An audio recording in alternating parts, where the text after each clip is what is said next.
My name is Jillian Hayes, and at 20 years old, a midshipman at the U.S. Naval Academy, I was supposed to be unbreakable.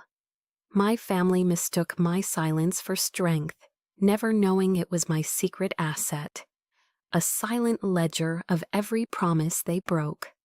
My hands were sticky with electrical tape, trying to hold my combat boots together when my mother called. For a foolish second, I hoped. "Jillian, are you asking about money again?" Her voice was syrupy sweet. "Your brother's in a Connecticut rehab. That money is gone. We had to use it." "You're at a service academy, for God's sake. Stop being so selfish." The line went dead. I didn't cry. An acidic taste flooded my mouth as I stared at the peeling tape on my boot. It wasn't just my money they'd stolen. They were stealing my dignity. Have you ever been made the villain for simply asking for what you were owed? Comment below if you know this feeling. That phone call wasn't the first cut. It was just the latest exhibit in a family museum of betrayals I had been forced to build my entire life. The click of the disconnected call was deafening in the Spartan silence of my dorm room. I didn't move. My fingers, still tacky with adhesive, were frozen over the bootlaces. A coldness that had nothing to do with the Maryland autumn air seeped from my chest outwards, turning my limbs to lead. There were no tears. Tears were a luxury, a release I hadn't been able to afford for a long time. Instead, that familiar acidic taste of bile rose in my throat, the body's primitive response to an injustice the mind cannot yet process. My eyes drifted to my desk, to the single item that didn't belong to the U.S. Navy, a silver-plated frame holding a photo from 2 Christmases ago. My mother, Laurel, beaming, her arm wrapped tightly around Leo. My father, Grant, standing slightly behind them, his smile pleasant but distant. And me on the edge of the frame, my own smile looking forced even to myself. For years, I'd looked at that photo and felt a pang of longing. Now I saw it for what it was, a perfectly staged piece of propaganda. Laurel's smile wasn't warm, it was triumphant. Grant's was the smile of a willing spectator, and Leo's was the easy, charming grin of a man who had never once paid for his own mistakes. The question in my head was no longer why. It had been years since I'd asked why. The question, screamed in the utter silence of my mind, was how much longer? My mother's voice echoed, each word a carefully polished stone, thrown at me. "You're strong, you'll be fine." My gaze dropped from their smiling faces to my own feet. Strong. I peeled back my damp sock to look at the raw, weeping blister on my heel. A constant, throbbing reminder of the 10-mile marches in ill-fitting government-issue boots. "You're at a service academy, for God's sake." She said it as if I were living in a resort. My eyes scanned my resort room, a metal locker, a tightly made bed, and my pathetic pantry on the windowsill, a half-empty jumbo jar of Jif peanut butter, bought with the last of my cash from 2 weeks ago. My stomach gave a low, hollow growl. I was so tired of being hungry. The gaslighting was the worst part. It wasn't just the denial of money, it was the denial of my reality. In their story, I was the ungrateful daughter, secure and provided for, while they were the struggling heroes fighting for their troubled son. In reality, I was the sole financier of his latest chance at redemption, paying with my health, my focus, and the last shreds of my belief in them. Slowly, deliberately, I pushed myself to my feet. The pain from my heel was sharp, but it was a grounding pain, a real one. I walked to the desk, picked up the silver frame, its weight feeling foreign and wrong in my hand. I didn't look at their faces again. I crossed the small room to the metal trash can by the door, lifted the lid, and simply let the photo go. It landed with a soft, unsatisfying clink against the bottom. Staring at the image of my smiling family, lying amongst coffee grounds and old wrappers, I realized this lie wasn't new. It was just the loudest one they'd ever told. The Museum of Betrayals had its main exhibit in my brother's bedroom. Back in our sprawling house in the Philadelphia Main Line, Leo's room wasn't just a room, it was a shrine. The walls were a testament to his perceived greatness, dominated by a framed jersey from his high school football team, the Fighting Quakers. Gleaming trophies for Most Valuable Player and Offensive Lineman of the Year crowded his shelves, each one catching the afternoon light. I remember my mother, Laurel, spending her Saturday mornings in there, carefully dusting each golden figure with a soft cloth. Her movements reverent, as if she were tending to sacred relics. The local paper clippings praising his raw talent were laminated and arranged in a proud collage over his desk. His glory was a public spectacle, the centerpiece of our family's identity. My achievements, on the other hand, were meant to be private. They lived in a cardboard box at the back of my closet, tucked away under old sweaters. My National Honor Society certificate, my first-place medals from the state debate tournament, my science fair ribbons, all were relegated to the shadows. "These things are personal, honey," my mother would say, with a gentle smile, closing the closet door. "We don't need to show off." The message was clear. My accomplishments were footnotes, my intelligence a quiet, almost shameful secret. I tested her theory once, after winning a regional award for a physics project. I framed the certificate myself and hung it in a small empty space in the hallway. The next day, it was gone. When I asked, my mother simply said, "Oh, I put it in your box for safekeeping. That wall is for family photos, sweetie." The wall, of course, was already filled with photos of Leo scoring touchdowns. The starkest contrast, the exhibit that always made my breath catch, was the tale of the B- and the BMW. It was junior year. I came home with a B- in AP Calculus on my report card. The first non-A grade of my high school career. Dinner that night was a silent, miserable affair, the clinking of silverware echoing the tension. My father, Grant, finally broke the silence with a heavy sigh. "I thought you were good at math, Jillian." My mother, ever the gentle strategist, followed up. "Perhaps a more disciplined environment, like Annapolis, would be good for someone like you, Jillian, to help you focus." It wasn't a suggestion, it was a judgment. My single academic slip was a character flaw, a problem that needed fixing by the military. 2 weeks later, Leo, home from his freshman year at Penn State, took our father's brand new BMW 5 Series for a joyride. He wrapped it around an oak tree on a back road, totaling the car and earning himself a DUI.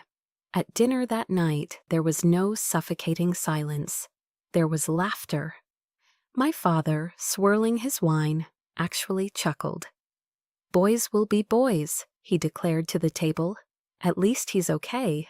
That's all that matters." Leo's punishment was a stern talking to. His reward, to distress from the trauma of the accident, was a week-long ski trip to Vail, Colorado with his friends. My punishment for the B- was having my allowance cut for a month because, as my mother explained, the family needs to be frugal right now, with the insurance deductible and all.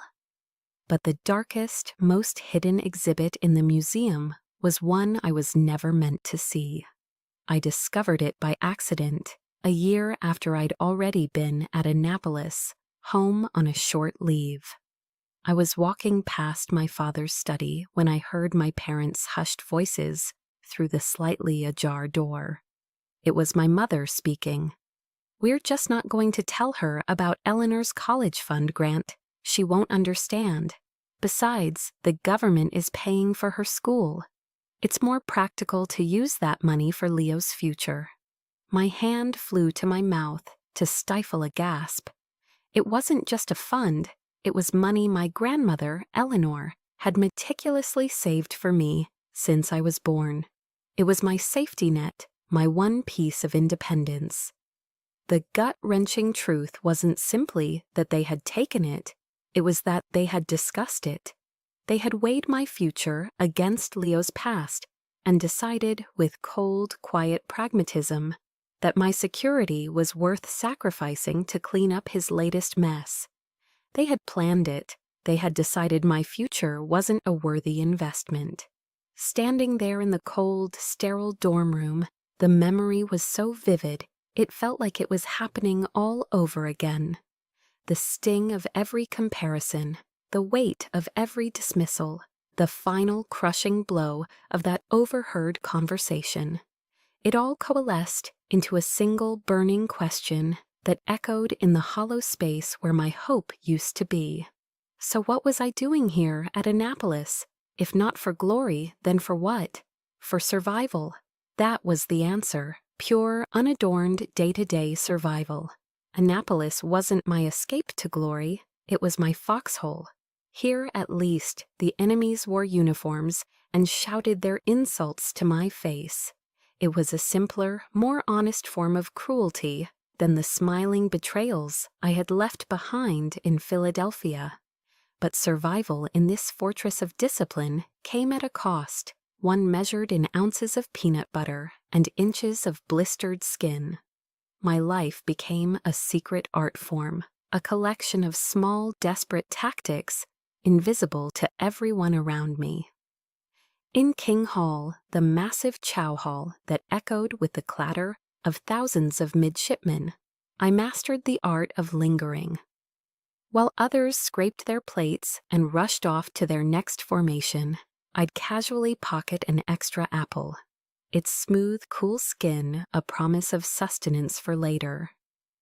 Sometimes it was a dry dinner roll wrapped in a napkin and shoved into the deep pockets of my uniform. These weren't snacks, they were rations for a one-woman army fighting a silent war. The hunger was a constant, low-grade fever, a dull ache that sat behind my ribs. I learned to manage it, not cure it.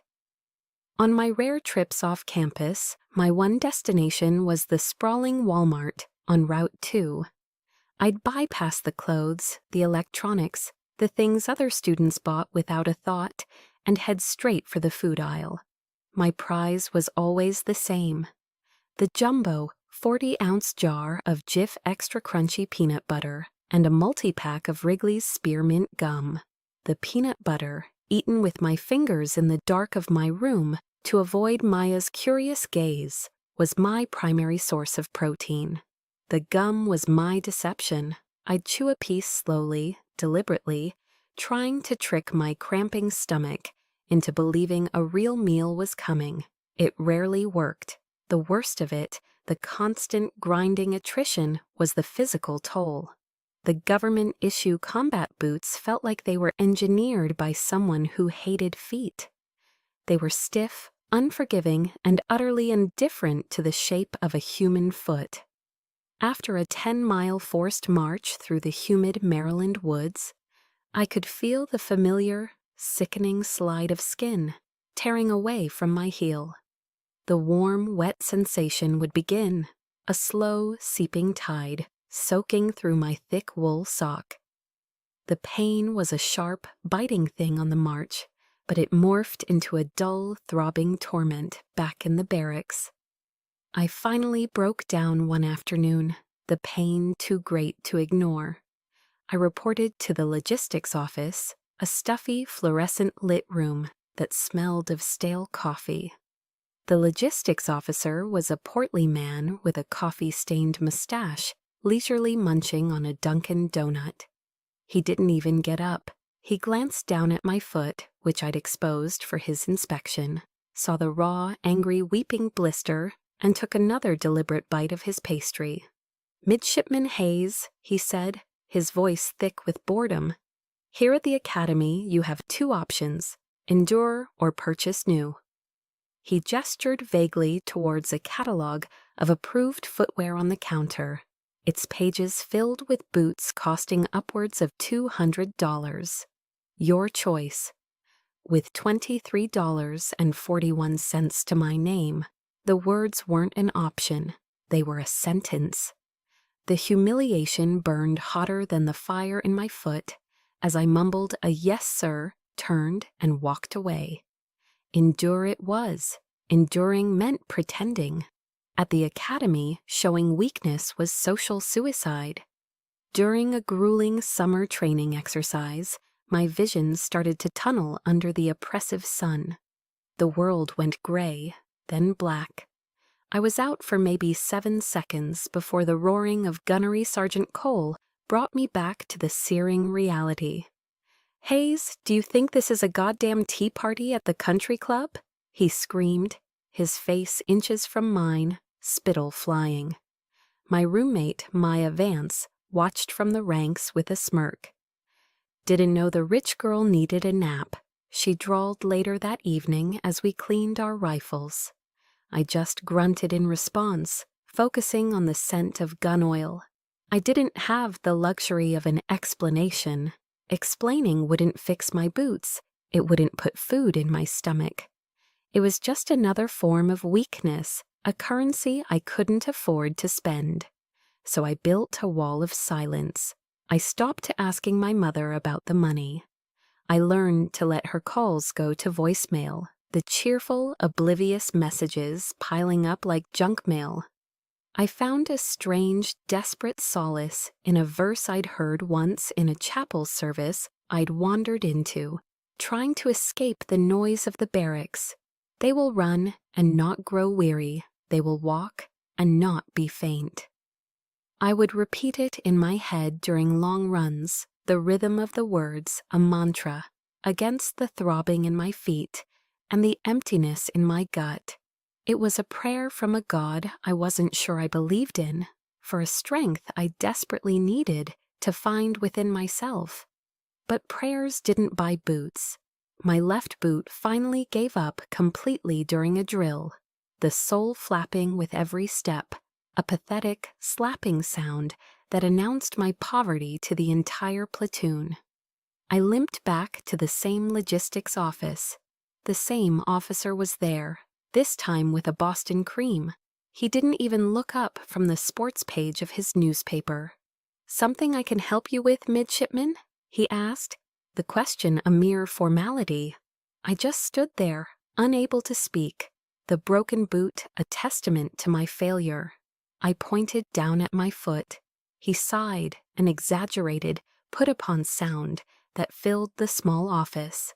"Like I told you last time," he said, finally looking at me, his eyes devoid of any empathy. "Endure or purchase." He then looked past me to the person in line behind. "Next." I stood there for a moment longer, invisible, the smell of sugar and fried dough making me dizzy. The choice wasn't mine. It had been made for me a long time ago. "Your choice, midshipman," he had said, but I had no choice at all. Having no choice felt like drowning in silence. Every day was a battle fought on the edge of exhaustion, a quiet, grinding effort to simply not go under. And then a cardboard box appeared in my slot at the mailroom. It felt impossibly heavy in my arms as I carried it back to my room, my heart hammering with a cautious, unfamiliar feeling. Hope? The box was from my grandmother, Eleanor. It wasn't just a box, it was a fortress, sealed with layers of heavy-duty packing tape, as if she knew it had to survive a long, arduous journey. I sat on the cold floor and slowly, carefully peeled back the layers. The smell of home, of her clean, lavender-scented house, wafted out. And inside was proof that someone saw me. Not the stoic midshipman, not the problem child, but me, Jillian. There was a pair of brand new Asics running shoes, the exact model and size I'd circled in a catalog months ago. Beneath them were 6 pairs of thick, cushioned, darn tough wool socks, the kind that cost a fortune but were rumored to last a lifetime. Then came a large box of chocolate chip Cliff Bars, my favorite flavor. And taped to the inside of the box flap was a greeting card. Inside, a crisp $50 bill was secured with a small piece of tape, and underneath it, her familiar, elegant handwriting filled the small space. "Don't let them grind you down, Ellie. I'm so proud of you. Love, Graham." I clutched the card to my chest, and for the first time in months, I cried. These weren't the hot, angry tears of frustration, but silent, streaming tears of profound relief.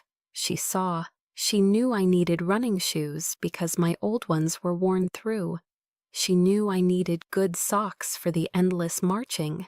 She knew I was hungry. She knew I needed cash because she knew my parents. This wasn't a generic gift. It was a meticulously curated care package. It was love in its most practical, observant form. It was someone loving me in detail. A week later, I walked into my leadership psychology class, feeling lighter. The new shoes didn't just cushion my feet, they cushioned my spirit. Our professor, a sharp-eyed Navy commander, announced we'd be watching a TED Talk. He dimmed the lights, and a woman with warm eyes and a friendly Texas accent appeared on the screen. Her name was Dr. Brené Brown. And for the next 20 minutes, she didn't just speak to the class, she spoke directly to me. She talked about vulnerability, about shame, about the courage to be imperfect. I sat there, utterly transfixed. It felt like she was pulling back a curtain on my entire existence. The silence I had cultivated, the stoicism I wore like armor, the way I never ever let anyone see how much I was struggling. I had always called it strength. She gave it a new name, fear. Fear of being seen as weak, as not enough. Then she said the words that would become my new mantra. Vulnerability is not weakness, it's our most accurate measure of courage. Something inside me didn't just break. It reformed. A paradigm shifted. I wasn't a coward for needing help. I was courageous for enduring this long without it.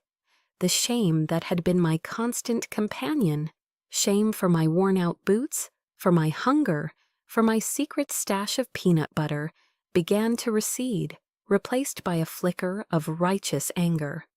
I wasn't the problem. The problem was the situation I had been forced into. I was living in the arena, as she called it, covered in dust and sweat and blood, while my family watched from the stands, judging my performance. That day, I stopped seeing myself as a failure and started seeing myself as a fighter. Armed with this newfound clarity, I used a small part of the $50 to call my grandmother from a payphone in town. I wanted her to hear the gratitude in my voice. "Ellie, it's so good to hear from you," she exclaimed, her voice crackling over the line. "Did you get the package? Are the shoes okay?" "They're perfect, Graham. Everything is. Thank you. I really needed it." "Oh, of course, darling. I'm just so glad it finally got to you. I was getting worried," she said, and then her tone shifted slightly. "Did your mother finally give you that other package I sent last month?" "I sent some winter gear, a good coat, but Laurel kept saying, 'You were just too busy with your training to be bothered with packages. Said you didn't want anything.'" The world tilted on its axis. I stood in the glass phone booth, the receiver cold against my ear, as the pieces clicked into place with sickening clarity. A winter coat. She had sent a coat. My mother hadn't just neglected to send money. She had actively intercepted help. She had blocked it. This wasn't carelessness. This was sabotage. I took a slow, steadying breath, my new courage holding me upright. "Graham," I said, my voice quiet but firm, all the emotion carefully scrubbed from it. "From now on, could you please just send anything directly to my P.O. box here at the academy?" There was a knowing silence on the other end of the line. My grandmother, a woman of the greatest generation, understood things without needing them spelled out. "Of course, Ellie," she said, her voice now tight with a cool fury I knew well. "Of course I will." As I hung up the phone, I looked at my reflection in the glass. I saw the new Asics on my feet, a gift of love. I saw the $50 bill in my wallet, a tool of independence, and in my mind, I heard Brené Brown's voice. I had to build a wall my mother couldn't climb.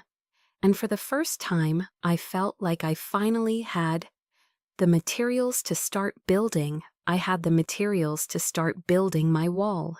The foundation was made of truth, the bricks were carved from courage, and the mortar was the cool, hard anger of betrayal. I didn't realize the first test of its strength would come so soon, or that the assault would be so perfectly coordinated. It started with a call from an unknown Connecticut number. I almost ignored it, but a sliver of curiosity won. "Hello, Jilly."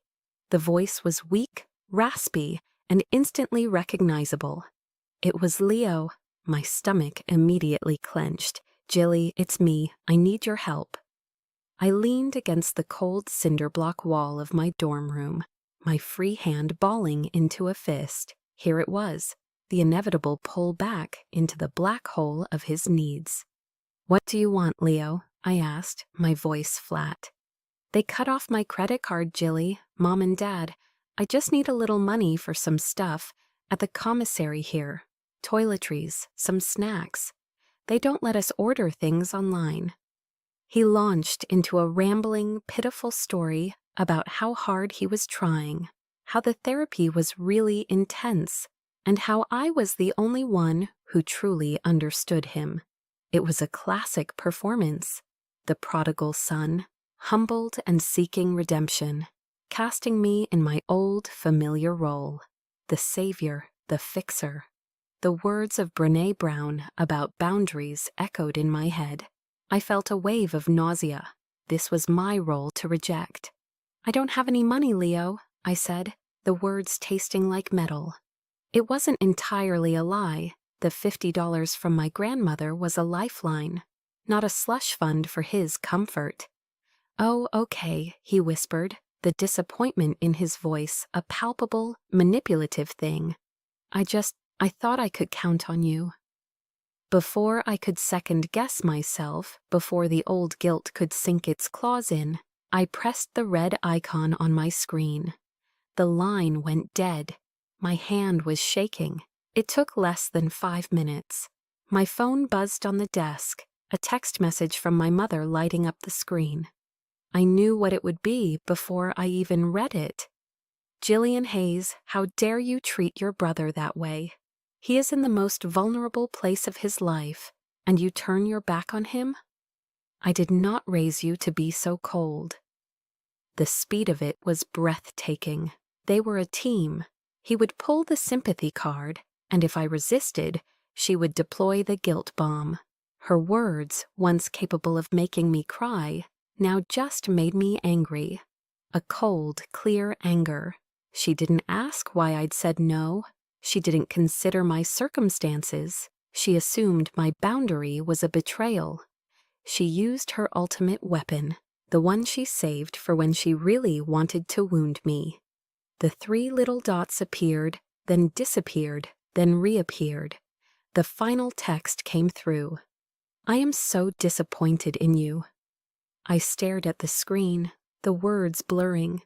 The old Jillian would have been shattered, would have immediately called back, apologizing, promising to find a way to help. But the new Jillian, the one who had listened to Brené Brown, saw the script for what it was. This wasn't about Leo's vulnerability. It was about my compliance. I didn't reply. An hour later, my father called. The final wave of the assault, the peacemaker. "Jillian, sweetheart," he began, his voice laced with a weary sigh. "Your mother told me what happened. I know things are difficult, but we're a family. We have to be there for each other." I remained silent, listening. "Listen," he continued, "Thanksgiving is next month. Why don't you put in for leave and come home? Your mom said she'd make that pumpkin pie you love, the one with the ginger snap crust. It would mean the world to her. We need to be together." The invitation sounded warm, a peace offering. But I heard the subtext, the unspoken plea beneath it. Come home and let's pretend this never happened. Come home and get back in your box. Let's smooth this all over with turkey and pie and go back to the way things were. The way things were was a one-way street of sacrifice, and I was no longer willing to direct traffic. My new wall needed to hold. "I can't, Dad," I said, the lie coming easily, a necessary tool for self-preservation. "I have duty that weekend. It's mandatory." "Oh," he said, the disappointment in his voice different from Leo's. It was the disappointment of a man who just wanted an easy life, free of conflict. "Well, all right then. We'll miss you." After he hung up, my mother sent one last text. "Are you going to ignore me forever?" I looked at the message, then I turned my phone over, placing it screen down on the desk. The silence that followed was my answer. It was a small act, a quiet rebellion, but it was a start. My wall had survived its first test. My phone stayed screen down for 2 days. The silence was a small, hard-won victory. I thought I had won a battle, that by refusing to engage, I had protected my small patch of ground. I didn't know they had already started a new war on a different front, using weapons I hadn't thought to defend. The attack came not through a phone call, but through an absence. I was studying for a naval history exam and reached into my footlocker for my iPad, the one my grandmother had given me for my high school graduation. It was my one portal to the outside world, my library, my movie theater, my connection. But my hand met empty space. I frowned, digging deeper, pulling out neatly folded uniforms, textbooks, running shoes. Nothing. A cold knot of dread began to form in my stomach. I searched my desk, under my bed, retracing my steps for the past week. It was gone. The footlocker had a lock, but I rarely used it in my own room. It was the only thing of real value I owned. My heart began to hammer against my ribs. There was only one possibility, one that seemed too monstrous to be true. My hands were trembling as I dialed my mother's number. She answered on the second ring, her voice infuriatingly cheerful. "Jillian, I was just thinking about you." "Mom," I said, my voice tight. "My iPad, it's gone. Did you take it when you helped me move in?" There was a brief pause. "Oh, that old thing," she said, her tone breezy and dismissive. The casualness of her words was a slap in the face. "Yes, I took it. I saw you weren't really using it, so I sent it along to Leo. He needed something to keep in touch and do his online coursework at the rehab center. You're in the military. You don't need those kinds of distractions anyway." I couldn't breathe. The air in my lungs turned to glass. It wasn't an old thing. It was a gift. My last birthday gift from my grandmother before I left for the academy. It was engraved on the back, "For our brilliant Ellie. The world is yours. Love, Gram."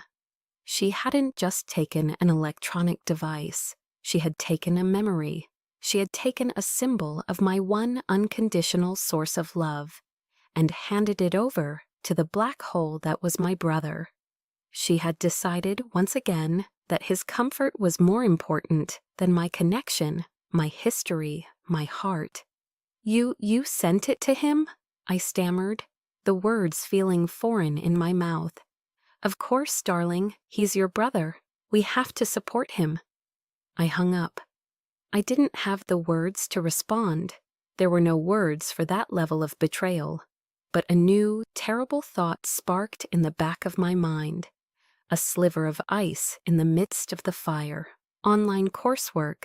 It sounded too noble, too convenient.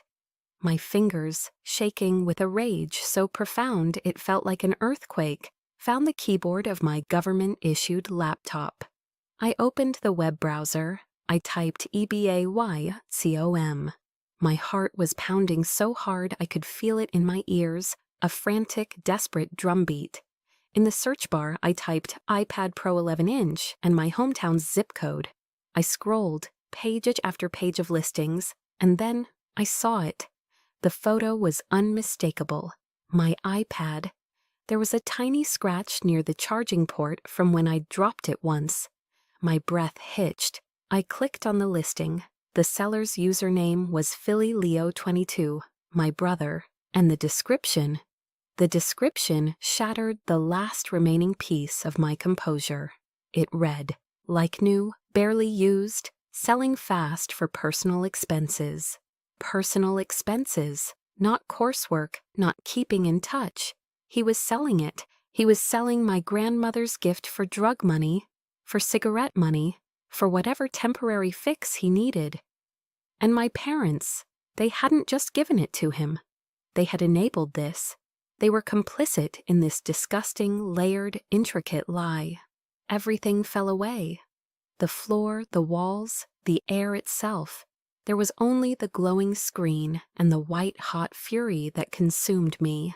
In my mind, I saw the quote from Brené Brown's talk, the one from Theodore Roosevelt. It is not the critic who counts. The credit belongs to the man who is actually in the arena, whose face is marred by dust and sweat and blood. I was in the arena, and I was done bleeding for people who stood on the sidelines and cheered for my opponent.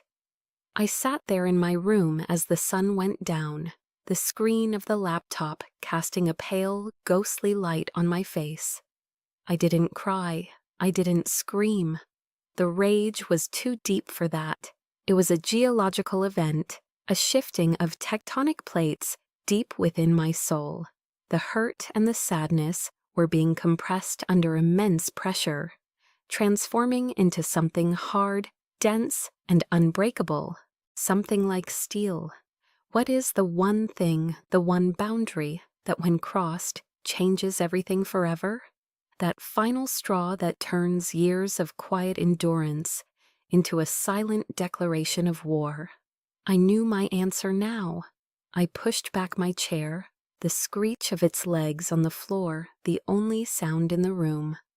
I walked to my footlocker and opened it. I took out the shoebox where I kept my real treasures. The handwritten letters from my grandmother.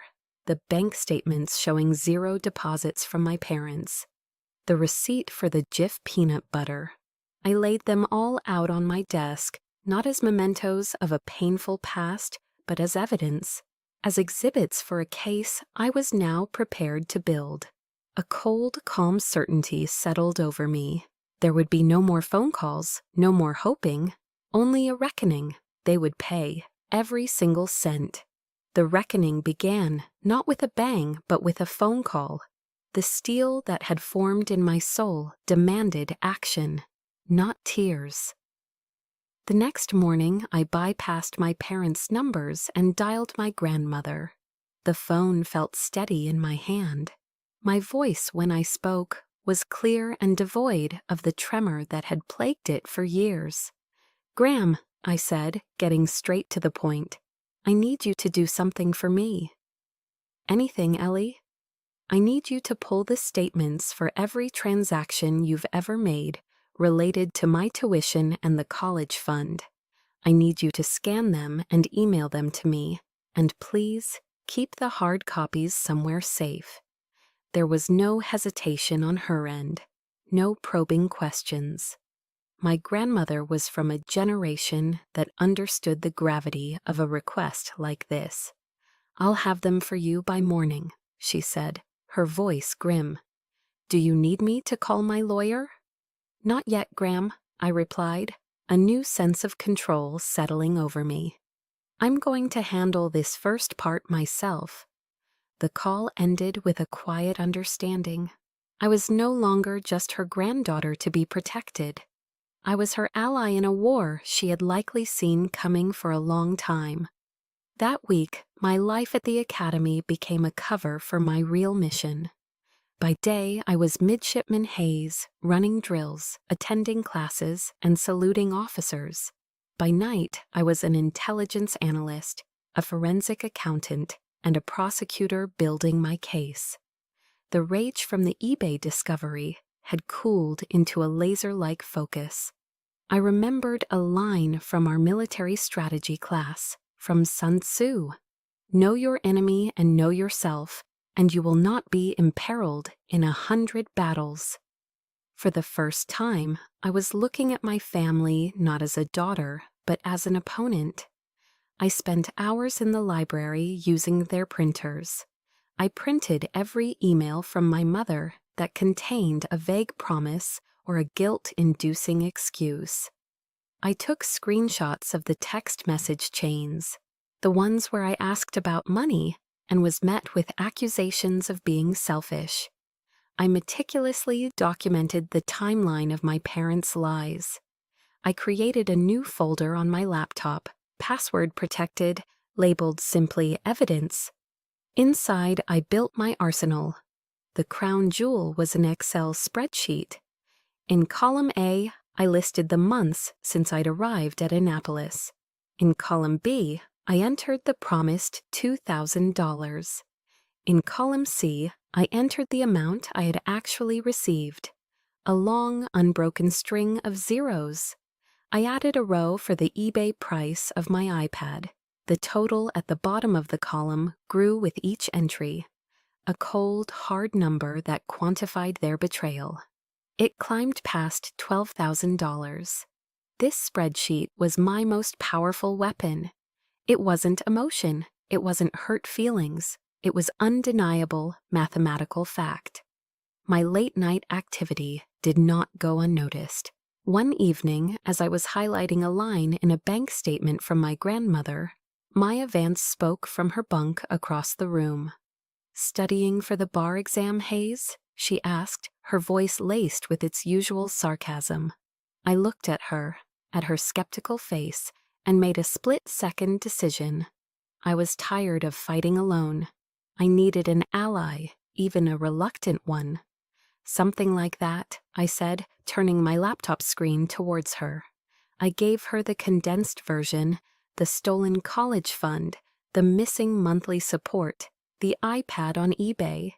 She listened without interrupting, her expression unreadable. For a moment, I thought I'd made a mistake, that I'd be met with another cynical remark. But when I finished, she was quiet. She stared at the spreadsheet on my screen, then looked back at me, her eyes seeing me clearly for the first time.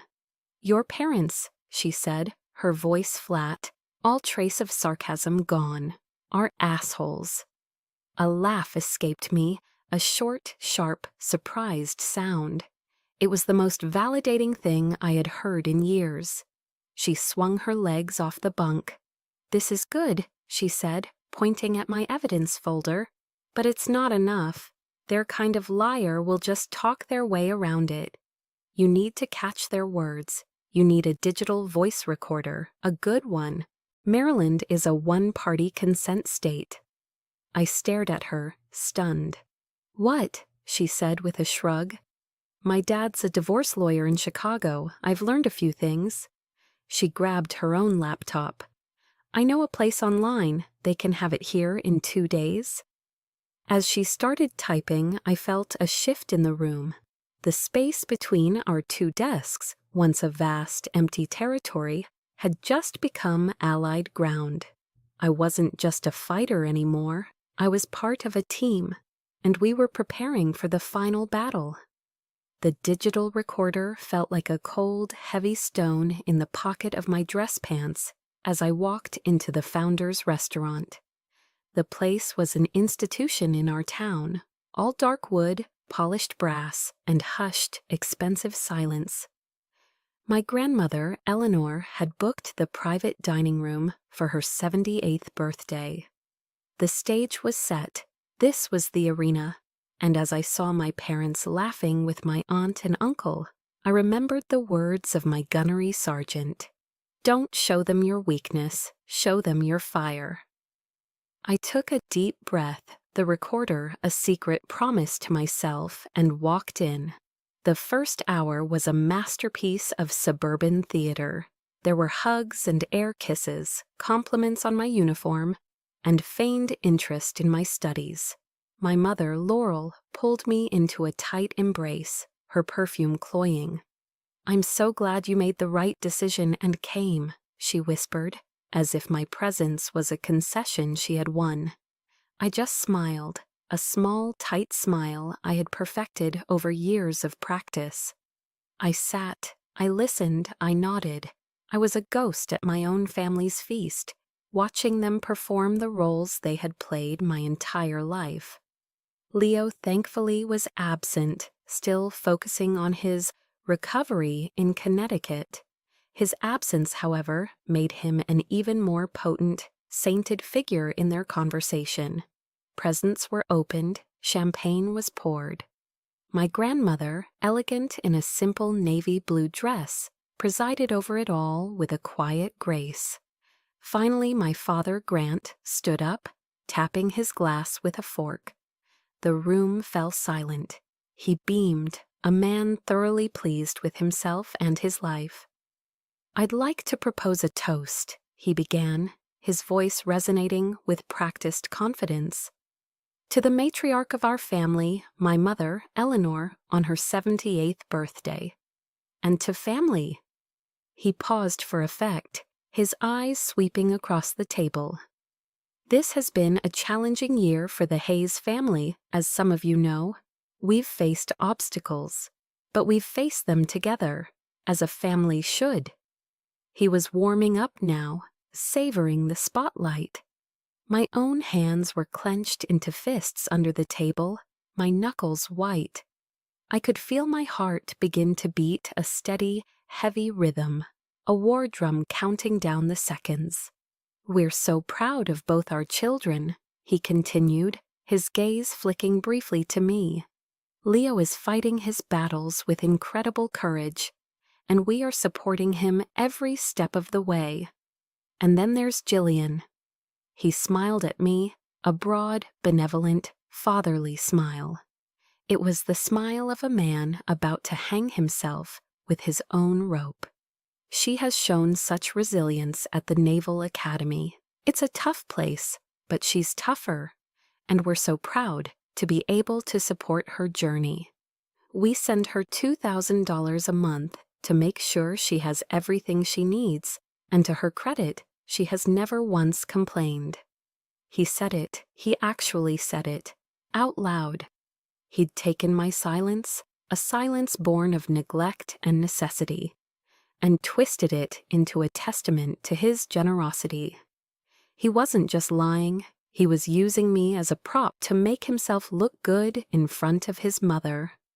The air in the room seemed to crystallize. A fork clattered softly against a plate. My aunt shifted uncomfortably.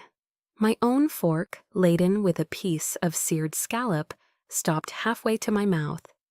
I slowly lowered it back to my plate, the movement deliberate, controlled. I lifted my head and looked directly into my father's eyes. My voice, when it came out, wasn't a shout. It wasn't a sob. It was a quiet, cold, surgical instrument, slicing through the thick, comfortable lie he had just woven. "What money?" The two words hung in the air, immense and devastating. My father's smile faltered. He blinked, a flicker of confusion in his eyes. "What? What money, Dad?" I repeated, my voice still level, still quiet, but now carrying an edge of polished steel. "What $2,000 a month?" Panic flared in my mother's eyes. She shot me a venomous look. "Jillian, for heaven's sake, don't be ridiculous," she hissed, her voice a harsh whisper. This is not the time or the place." "I think it's the perfect time and place," I replied, my gaze never leaving my father's face. He looked like a man who had just walked off a cliff and hadn't yet realized he was falling. "Now, Jillian," he started, his voice losing its confident boom. But it was too late. The damage was done. The attention of the entire table, which had been on my father, now shifted. Not to me, but to the head of the table, to my grandmother. Eleanor's face, which had been warm with birthday cheer, had transformed. It was now a mask of cold, hard fury. The light in her blue eyes had been extinguished, replaced by something glacial. She placed her champagne flute down on the white linen tablecloth with a soft, definitive click. Then she placed her knife and fork together on her plate, the sound sharp and final in the suffocating silence. She looked at my parents, and for the first time in my life, I saw them shrink. "Grant, Laurel," she said. Her voice was low, but it cut through the room like a razor. It was the voice of a CEO about to fire someone, the voice of a general giving an order that would not be questioned. "My study, now." My mother opened her mouth to protest, a pathetic "but Mom" forming on her lips. "Now," Eleanor repeated, and the single word shut down all further debate. My father, his face pale and slack-jawed, pushed his chair back. My mother followed, her movements stiff, her face a mask of panicked disbelief. As they walked towards the private study, adjoined to the dining room, I sat perfectly still, my hands resting in my lap. I didn't watch them go. I didn't need to. I could hear the muffled sounds through the heavy oak door. First, my father's stammering excuses, then my mother's high-pitched, tearful denials. Then, there was only the sound of my grandmother's voice, low and unrelenting. And then, silence. Minutes stretched into an eternity. The rest of the family stared at their plates, at the ceiling, anywhere but at me. When the door finally opened, my parents emerged, defeated. My father wouldn't look at anyone. My mother's face was blotchy, her eyes red and swollen. They looked like defendants who had just heard a guilty verdict. Eleanor was the last to exit. Her face was like granite. She walked back to her seat, ignoring my parents completely. Her eyes found mine across the table, and in them I saw not pity, but a fierce, protective alliance. She looked at me, then at my parents, and delivered her judgment in front of everyone. "Jillian," she said, her voice clear and absolute, "you're not going home with them tonight. You're staying with me." The drive back to Annapolis from my grandmother's estate was silent. The words, "You're not going home with them tonight. You're staying with me," echoed in the car, not as a suggestion, but as a verdict that had irrevocably changed the course of my life. The exhaustion I'd felt on the drive there had been a hollow ache, a physical manifestation of my emotional depletion. Now a strange, heavy calm settled over me. It was the calm after the storm, the quiet aftermath of a battle fought and won, leaving behind the debris of shattered relationships and hard-won truth. The next morning, Eleanor didn't waste time. We sat in her study, a room that smelled faintly of old paper and lemon polish. Sunlight streamed through the tall windows, illuminating dust motes dancing in the air, a silent contrast to the weighty matter at hand. Before me, she laid out a thick manila folder. "This is everything, Jillian," she said, her voice grave. The words that followed were a cold, precise dissection of years of deceit. It wasn't just the $12,000 in missing monthly support checks. It was the $50,000 in tuition differential, funds she had paid up front that my parents had diverted. And then came the final devastating blow, a student loan taken out in my name, co-signed by them for $25. "They've damaged your credit before you even had a chance to build it," she said, her voice devoid of anger, replaced by a deep, cutting disappointment. She spoke not with the fury of a victim, but with the measured pronouncements of a judge. The numbers swam before my eyes, abstract symbols of a reality that was horrifyingly concrete. My parents hadn't just neglected me, they had actively worked to undermine my future, all while painting themselves as benevolent providers. But Eleanor wasn't just a woman who uncovered the truth, she was a woman who acted on it. She picked up her desk phone, a sturdy, old-fashioned model, and dialed.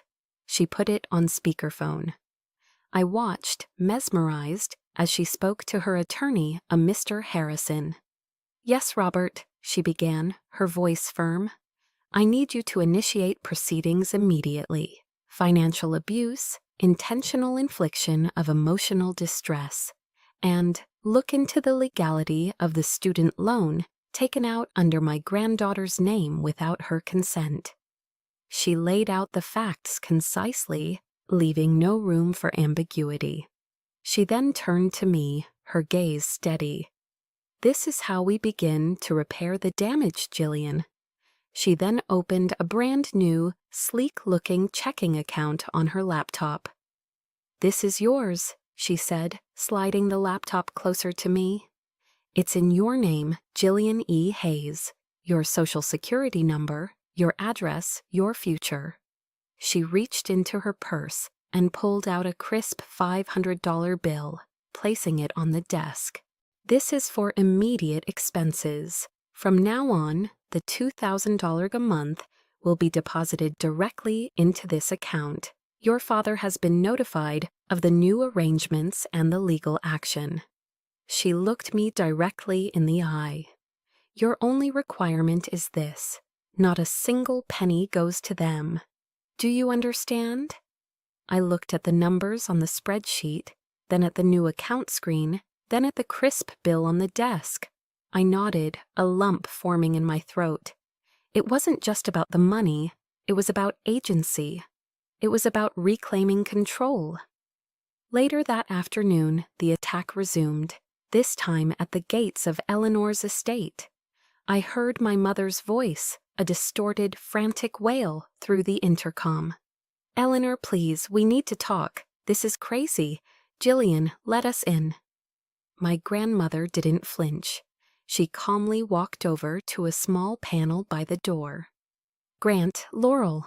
Her voice, amplified and distorted, boomed through the speakers, cold and unyielding. "You have 1 minute to leave my property before I call the local police. All further communication will be through Mr. Harrison, my attorney. Do not contact Jillian directly."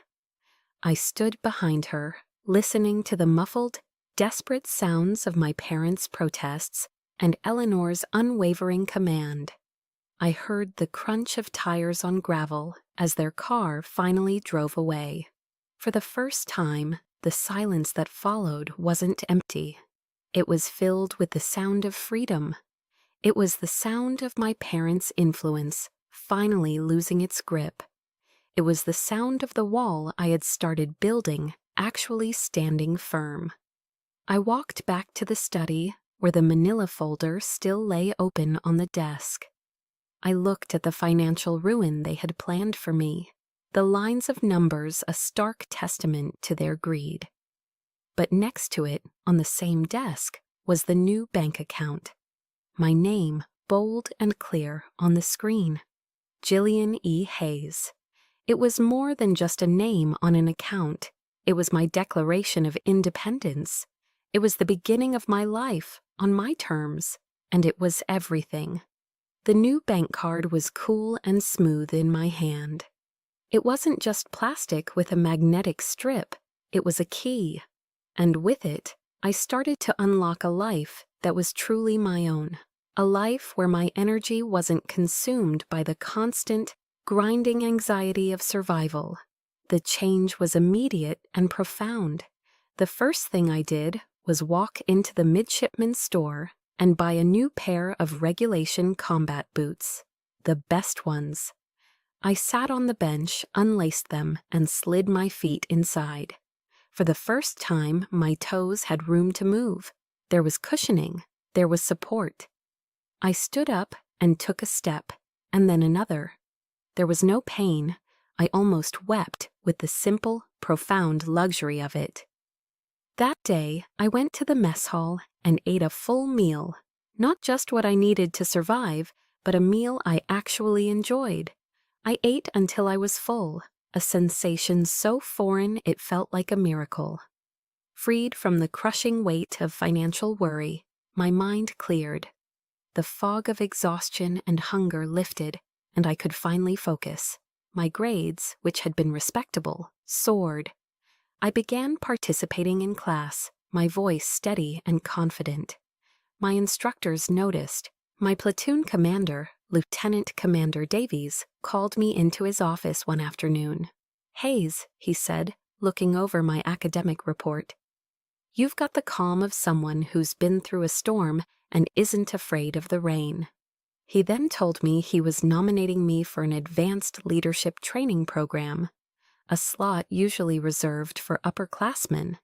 In that moment, I wasn't the weak link, the girl who fainted in the heat. I was Midshipman Hayes, a candidate for leadership. The ghosts of my past tried to find me, but they found I no longer lived at the same address. Letters began to arrive, forwarded from my grandmother's house. One from Leo, a short, rambling apology, filled with the language of recovery programs, but devoid of any real ownership. One from my mother, a long, tear-stained letter about how she'd always done what she thought was best, how she missed her daughter. I read them both, feeling not anger or pity, but a profound and final distance. It was like reading about characters in a book I had finished a long time ago. I placed them in the old cardboard box from my closet, the one that used to hold my hidden achievements. Now it was a different kind of museum, not of my hurts, but of a life that was no longer mine.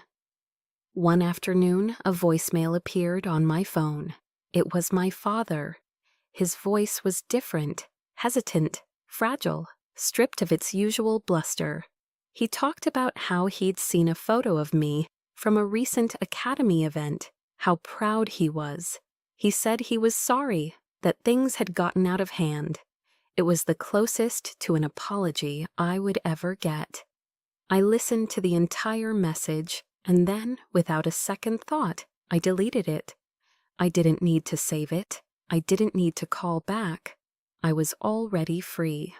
My revenge was never loud. It didn't involve shouting matches or dramatic confrontations. It was quiet, and it was devastatingly effective. My revenge was buying a second pair of running shoes just because I could. It was eating 3 full meals a day. It was sleeping through the night, a deep, dreamless sleep, free from the gnawing anxiety of what the next day would bring. It was walking across the yard, my back straight, my new boots making a crisp, confident sound on the pavement.